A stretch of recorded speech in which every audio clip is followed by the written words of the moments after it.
Welcome once again to Safari Mania podcast and TikTok page. Today we want to talk about scavengers and the two categories of scavengers in the wild. Before we talk about the categories of scavengers, let's define what or who scavengers are. Scavengers are animals who rely sometimes entirely on carcasses or carrions or dead mammals, if you like, in the wild, and others are dependent on carcasses partially, either opportunistically or just for survival. The two categories of scavengers that we want to talk about today are obligate scavengers and facultative scavengers. Obligate scavengers are mammals or animals that depend entirely or almost entirely on carrions or dead mammals in the wild for food. And their bodies, or morphologically, they are not adapted to or adapted for hunting live prey. Unlike the facultative scavengers, who are not partially dependent on carcasses, they can eat carrions and also they have the ability to hunt live prey. Let's talk about characteristics and adaptations of obligate scavengers. As we've talked about obligate scavengers are mammals who entirely rely on, almost entirely rely on carrions or dead animals or carcasses, if you like.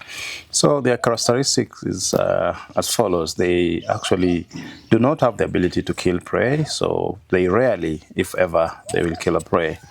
And they are highly specialized for locating, assessing, and digesting carcasses.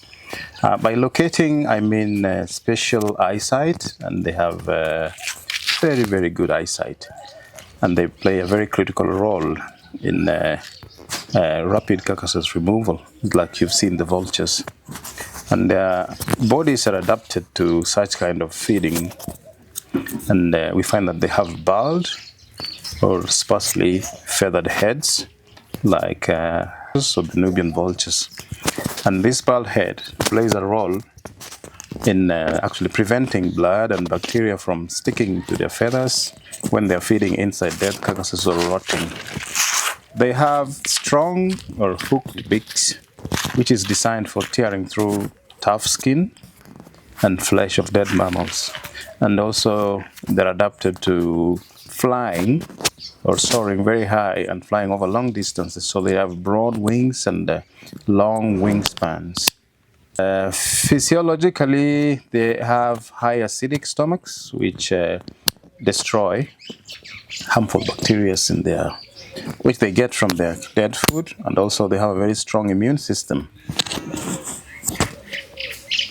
Give you examples of obligate scavengers. We have the vultures. Almost all species of vultures are obligate scavengers. Facultative scavengers, they can hunt live prey and also scavenge carrion. So scavenging for them is more of opportunistic rather than essential for survival.